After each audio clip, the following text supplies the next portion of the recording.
예, 귀한 찬양 감사를 드립니다. 우리 하나님께서 우리 시온의 찬양 기뻐 허명하실 줄로 믿습니다. 할렐루야. 제 친구 목사님 한 분이 미국에서 목회를 하다가 한국에 들어와 교회를 개척을 했습니다.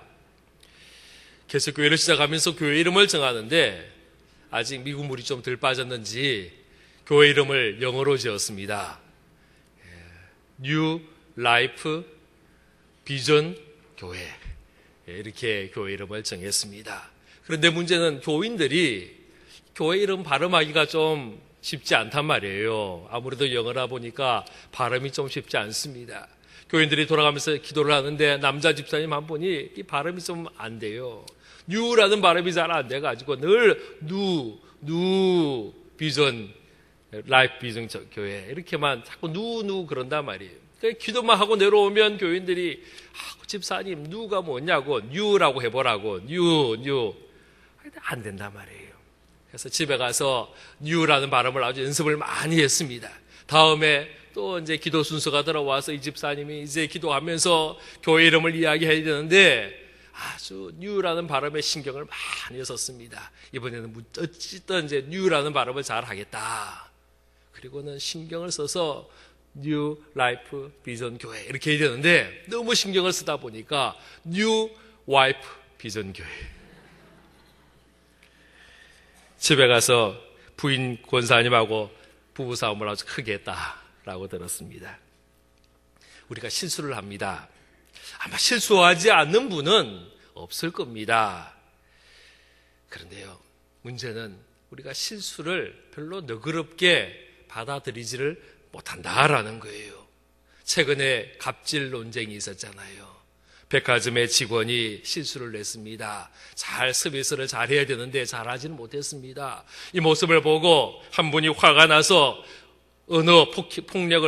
언어를 폭행을 하고 막말을 하고 또 손으로 폭력을 하는 그런 모습도 있었습니다. 그때 뭐라고 이야기하느냐? 나는 충분히 대우받을 자격이 있다라고 이야기했습니다. 왜 나에게 이렇게 대접하느냐라고 그랬습니다. 내가 이 백화점에 매상 올려준 게 얼만데 나를 이렇게 취급하느냐? 그러면서 야단을 쳤습니다. 그 직원들의 실수에 대해서 너그럽지 못한 자의 모습인 것입니다. 기업을 경영하는 CEO들의 비즈니스 스킬, 기술 중에 웨이트의 법칙이라는 말이 있습니다. 이것은 뭐냐면요, 비즈니스 파트너가 당신에게는 친절하지만은 식당의 웨이트에게는 무례한 사람은 절대로 좋은 사람이 아니다라는 것을 이야기한다라는 겁니다. 식당에서 음식을 먹는데 옆에서 웨이터가 와서 음식을 이렇게 가지고 오다가 혹시 실수해서 쏟을 수도 있습니다. 주스를 가지고 와서 놓다가 실수해서 넘어뜨렸습니다. 그래서 그 물이 주스가 옷에 흐를 수도 있습니다. 그때에 그 웨이터에게 어떻게 행동을 하느냐를 보면 그 사람의 품격을 볼 수 있다라는 겁니다. 웨이터를 비롯해서 서비스 종사자들에게 거칠게 대하는 사람은 비즈니스 파트너로 적합하지 않다라는 겁니다. 이유는 웨이터와 같은 이런 사람들에게 거칠게 대하는 사람은 자기의 부하 직원들에게도 험하게 대하면서 좋은 인재들을 직장에서 내보내게 된다라는 것입니다. 그리고 지금은 동등한 파트너의 입장에서 서로 좋은 관계를 유지하지만은 어느 순간에 그것이 깨어지고 자기보다 아래에 있다라고 하는 순간부터 그 사람은 함부로 대하게 될 가능성이 있는 사람이기 때문에 좋은 파트너가 될 수 없다라는 것이 웨이터의 법칙입니다. 사실 우리가 다른 사람의 실수에 대해서 관대하지 않습니다. 그것도 옆 사람에게 주어진 실수가 아니고 바로 나에게 베푼 실수라면 우리는 참 참지를 쉽지 않습니다. 사소한 일에도 화를 내고 분을 냅니다. 이것이 우리의 모습입니다. 실수도 그렇게 하는데 나에게 어떤 잘못을 저지르고 나에게 좋지 못한 말을 하고 나에게 손해를 끼치는 행동을 한 사람에게 대해서 우리가 용서한다는 거 참 쉽지 않습니다. 그런데 성경은 그 사람에 대해서 용서하라라고 이야기를 합니다. 심지어 원수까지도 사랑하고 용서하라라고 말씀하고 있습니다. 오늘 우리가 읽은 말씀이 창세기 50장입니다. 이 50장은 창세기의 마지막 장이면서 창세기 전체의 결론이다라고도 할 수 있습니다. 여러분, 창세기가 무슨 책입니까? 물론 창세기 시작은 천지 만물의 시작부터 시작을 합니다. 그러나 천지 만물의 시작만 창세기에 있는 것이 아닙니다. 그것은 창세기 1장 한 장입니다. 그 다음에 어떤 내용이 나오느냐? 인간의 타락에 대해서 나옵니다. 죄에 대해서 이야기합니다. 에덴 동산에서의 범죄에 대한 이야기를 합니다. 가인의 살인에 대해서 이야기를 합니다. 바벨탑 사건이 나옵니다. 노아 홍수가 나옵니다. 이 모든 것은 인간의 죄가 꽉 찼다라는 것을 알려줍니다. 인간이 구제불능이 되었다라는 겁니다. 도저히 구원받을 수 없는 죄인이 된 것을 이야기합니다. 그런데 하나님은 그 속에서 우리 인간을 불쌍히 여기시고 긍휼히 여기셔서 택하십니다. 하나님의 자녀, 하나님의 백성으로 택해 주셨습니다. 그 택함받은 사람이 누구냐? 아브라함이요, 이삭이요, 야곱인 것입니다.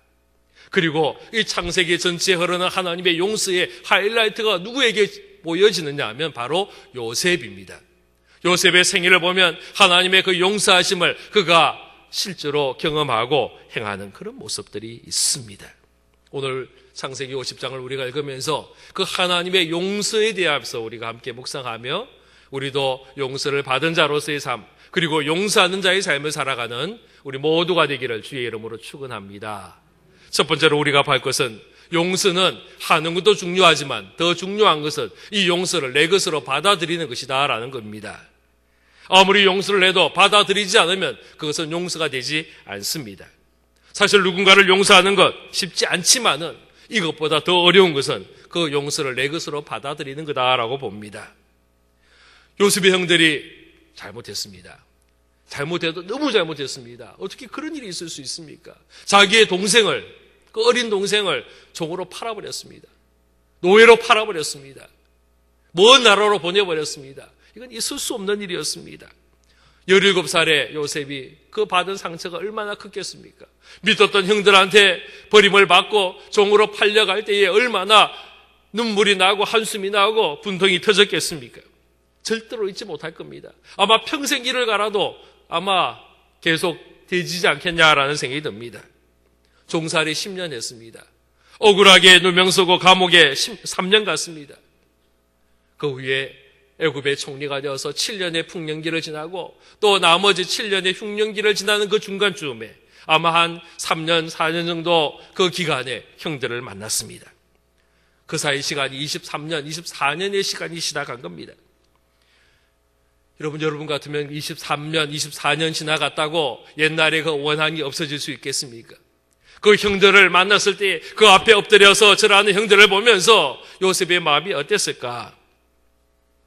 그런데요, 놀라운 것은 요셉이 이 형들을 용서하였습니다. 그리고 이 형들을 애굽으로 초청합니다. 아직도 남은 흉년의 기간이 긴데 가나안 땅에 살 수 없으니 이곳으로 오십시오. 내가 잘 대접하겠습니다. 그리고는 불러드렸습니다.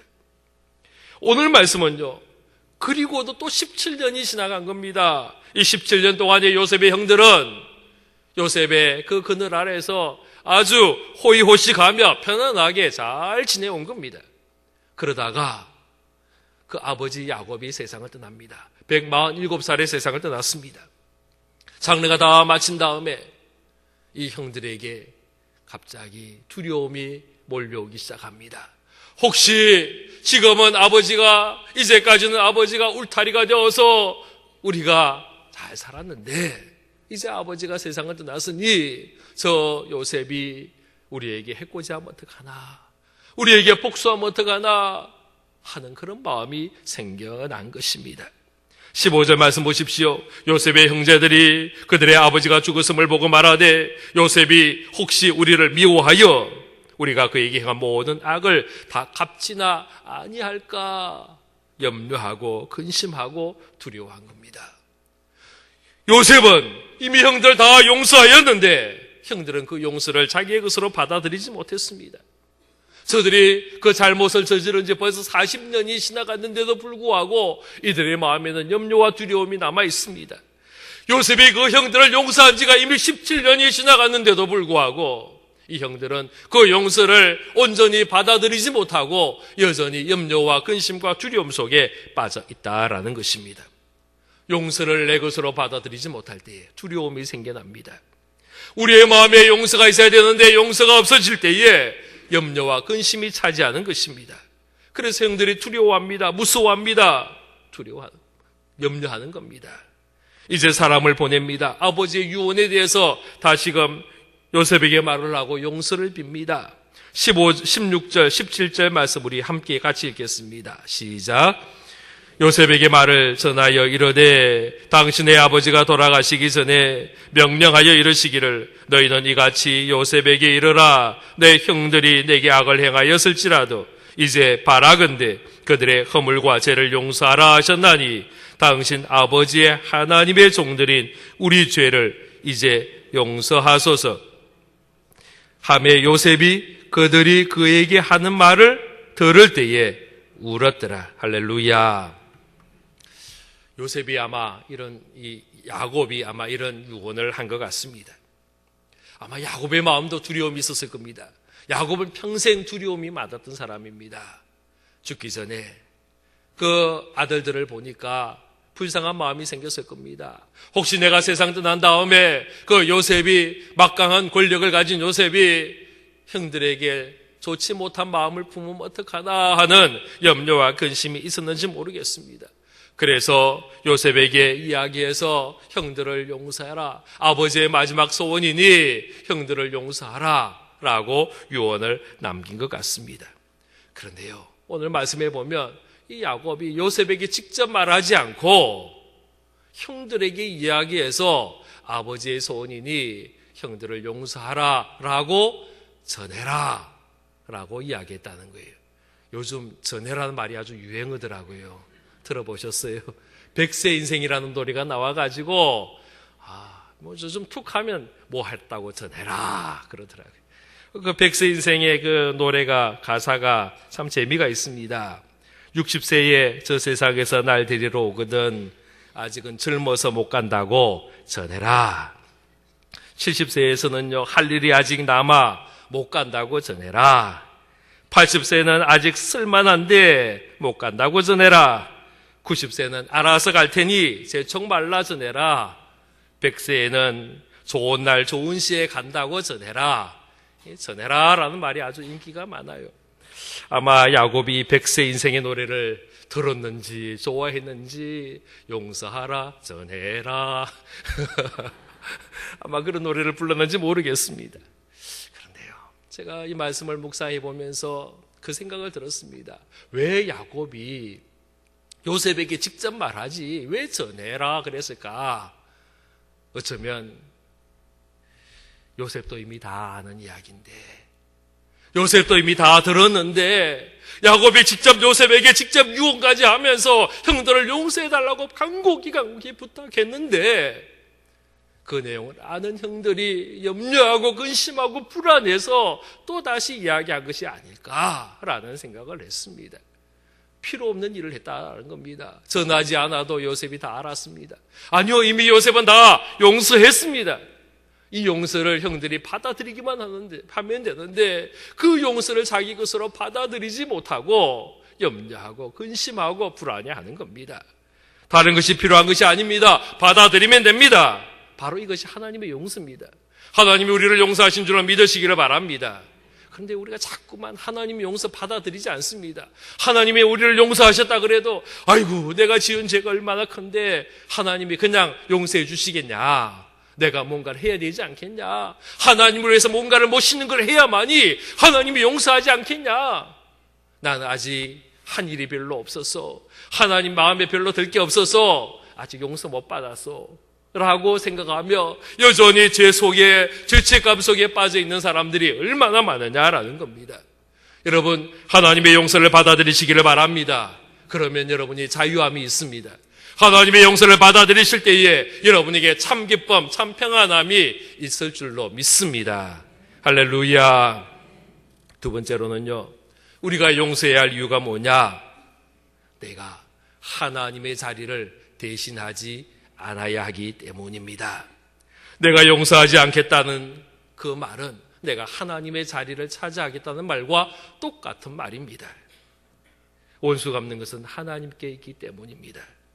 원수 갚으면 나의 영역이 아닙니다. 내가 할 일이 아닙니다. 우리는 단지 하나님의 용서하심을 받은 자로서 우리도 용서할 뿐임을 믿으시기를 바랍니다. 19절 말씀 우리 같이 읽겠습니다. 시작. 요셉이 그들에게 이르되 두려워하지 마소서, 내가 하나님을 대신하리이까. 할렐루야. 사울이라는 왕이 다윗을 아주 미워했습니다. 다윗을 죽이려고 그랬습니다. 다윗이 도망치다 광야로 내려가고 그 광야에서도 굴 속에 숨어 있는데 그 광야까지 군대를 데리고 사울이 붙잡으러 옵니다. 그리고는요, 그 다윗이 숨어 있는 그 동굴 속으로 사울 혼자서 들어온 거예요. 모르고 들어왔습니다. 그 굴 속에 있던 다윗 부하들이 이야기합니다. 다윗이여, 나에게 명령하시면 내가 저 사울 죽이겠습니다. 이건 하나님이 우리에게 준 절호의 기회입니다. 찬스입니다. 말만 하십시오. 제가 죽이겠습니다. 그런데요, 다윗이 안 된다라고 이야기합니다. 원수 갚는 것 내 손에 있지 않다라고 이야기합니다. 그건 하나님께서 하실 일이다라고 이야기합니다. 그리고는 사울을 살려보냅니다. 여러분, 아마 그때에 주위에 있는 사람들이 다윗에 대해서 빈정거렸을지도 모르겠습니다. 왜 이렇게 우욕부당하냐라고 이야기했는지 모릅니다. 어리석다라고 이야기했을지도 모릅니다. 지금 사울을 죽이기만 하면 다윗이 왕이 될 수 있는데 그 기회를 놓치고 또 도망치고 또 도망치는 그런 안타까운 모습이 된 겁니다. 그런데 하나님은 그 다윗을 기뻐하셨고 하나님의 손에 맡긴 그 다윗을 통하여 하나님의 놀라운 일들을 행하신 것을 여러분 믿으시기를 바랍니다. 이삭도 역시 마찬가지였습니다. 이삭이 블레셋 땅에 잠시 머무는 적이 있었습니다. 그때 이삭은 농사를 짓습니다. 본래 이삭은요, 농사 짓는 사람이 아니에요. 늘 목축하던 사람입니다. 소를 키우고 양을 키우던 사람이었습니다. 그런데 블레셋 땅에 자기가 살고 있는 곳에 기근이 생겨서 잠시 피난 간 사이에 그곳에서는 농사를 지었어요. 그런데 농사가 얼마나 잘 되었는지 초보 농사꾼이 100배를 얻은 거예요. 하나님이 복내려 주신 거죠. 그런데 사람들이요, 시기했습니다. 질투했습니다. 짜증을 냅니다. 미워하기 시작합니다. 이삭의 것을 빼앗아갑니다. 그 농사를 짓는데 가장 필요한 운물을 빼앗아가는 거예요. 운물을 막아버리는 겁니다. 농사를 짓지 못하게 방해하는 겁니다. 그때 이삭이 한 일이 뭐냐? 분내지 않았습니다. 화내지 않았습니다. 따지지 않았습니다. 자기의 힘으로 막아서지 않았습니다. 도리어 자기의 그 운물 다 양보하고 새로운 운물 파는 거예요. 그 옆에 또 운물 파는 겁니다. 그런데 신기한 것은요, 하나님은 그 이삭의 편이 되어서 이삭이 땅을 파기만 하면 거기서 물이 솟아나오는 샘이 터진 것을 믿으시기를 바랍니다. 이것을 본 블레셋 사람들이 두려워합니다. 이삭이 한 번도 야단치지 않았고 한 번도 큰 소리 내지 않았고 큰 힘을 가지고 대적하지 않았지만은 하나님의 함께 하심을 보고 블레셋 사람들이 무서워하고 와서 용서를 빌게 되더라는 것입니다. 우리가 화내지 않아도 됩니다. 우리가 분내지 않아도 됩니다. 내 힘으로 이기려 하지 않아도 됩니다. 내 방법으로 해결하려고 하지 않아도 됩니다. 하나님이 다 알고 계시기 때문입니다. 하나님은 우리의 모든 형편사정을 다 보고 계십니다. 그래서 절대로 우리는 하나님을 대신하려고 하지 말아야 합니다. 우리는 하나님의 손길을 기다리고 하나님의 방법을 기다리고 하나님의 능력을 기다리는 것이 우리의 모습인 줄로 믿으시기를 바랍니다. 바로 이것이 은혜 누리는 자의 삶의 모습입니다. 여러분, 하나님의 손에 모든 거 맡기십시오. 하나님의 손은 우리의 손보다 훨씬 더 힘이 있고 우리가 하는 일보다 내 손으로 하는 것보다 훨씬 더 멋지게 행하시는 하나님인 줄로 믿으시기를 바랍니다. 하나님의 손을 기대하고 하나님의 도우심을 기대하고 하나님의 손에 맡기는 우리 모습이 되기를 주의 이름으로 축원합니다.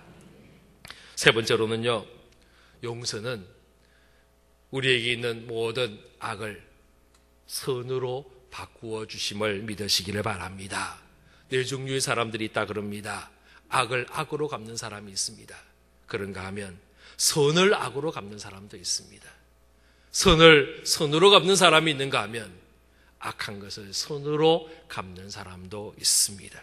이 세상에는 악한 것이 많습니다. 보십시오. IS 테러자들을 보십시오. 얼마나 악한 자의 모습입니까?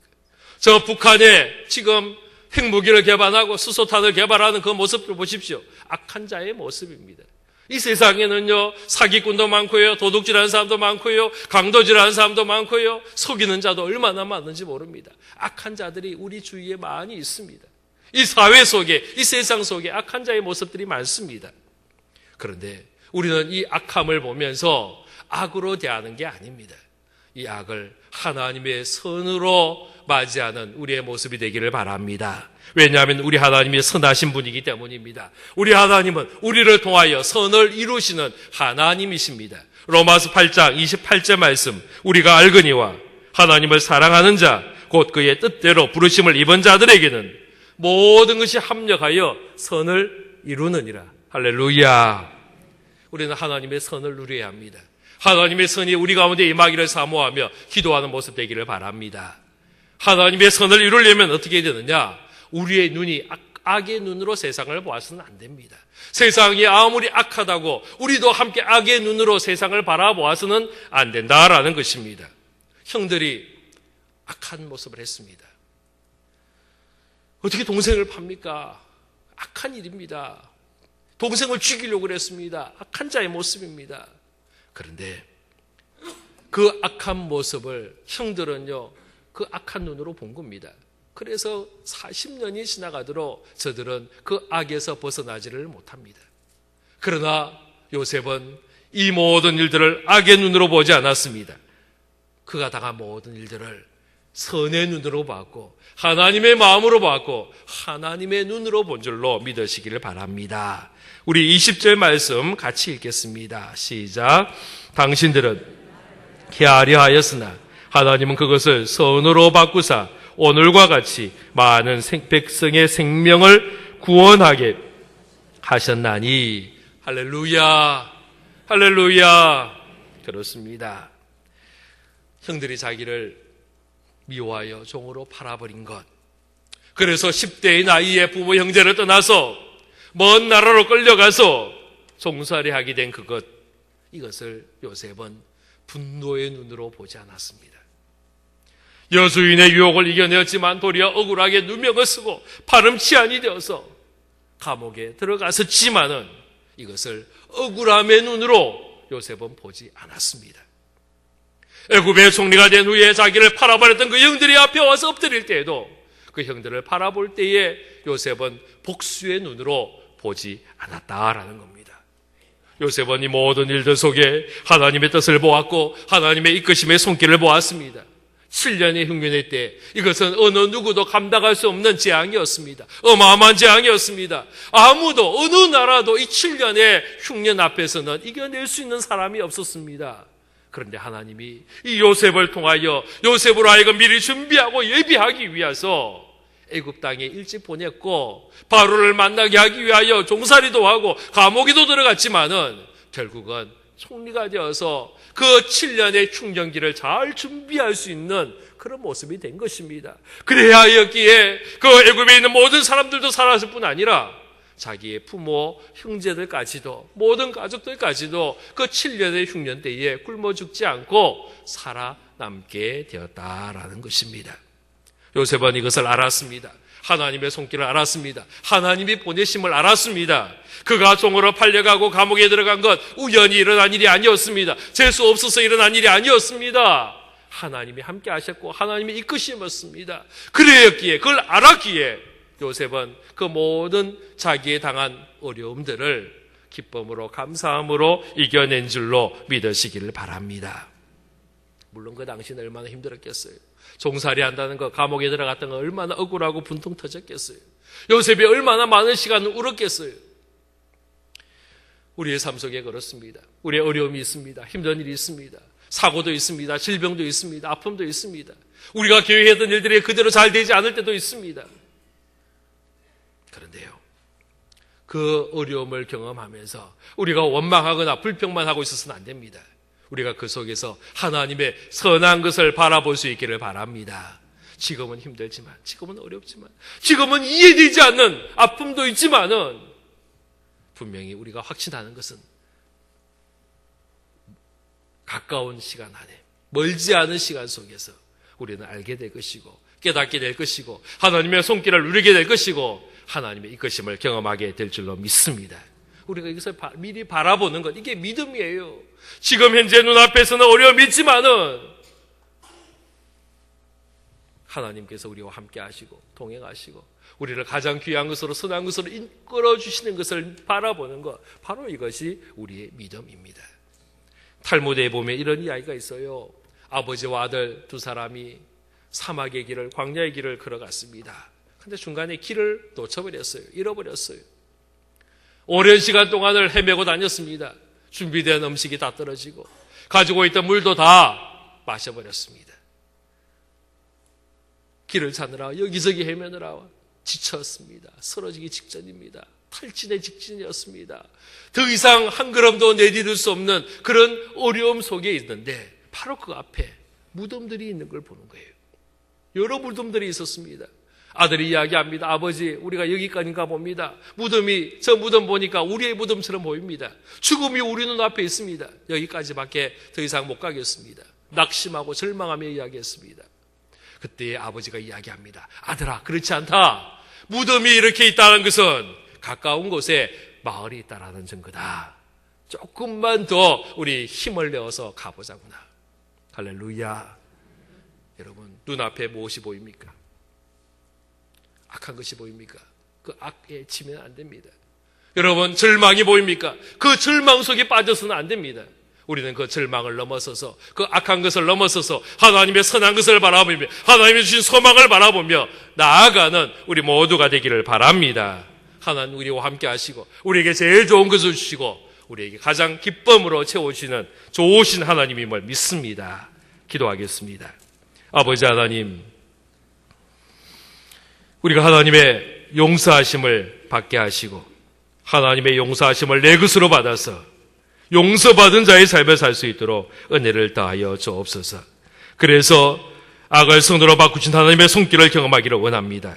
우리와 함께 하신 하나님, 우리에게 가장 좋은 것을 하나님 주신 하나님, 지금 우리의 상황 속에, 우리의 형편 속에 힘들고 어려움이 있지만 그것을 넘어서서 사절과 절망이 아니라 소망 가운데 나아가는 우리 모두가 되도록 허락하여 주옵소서.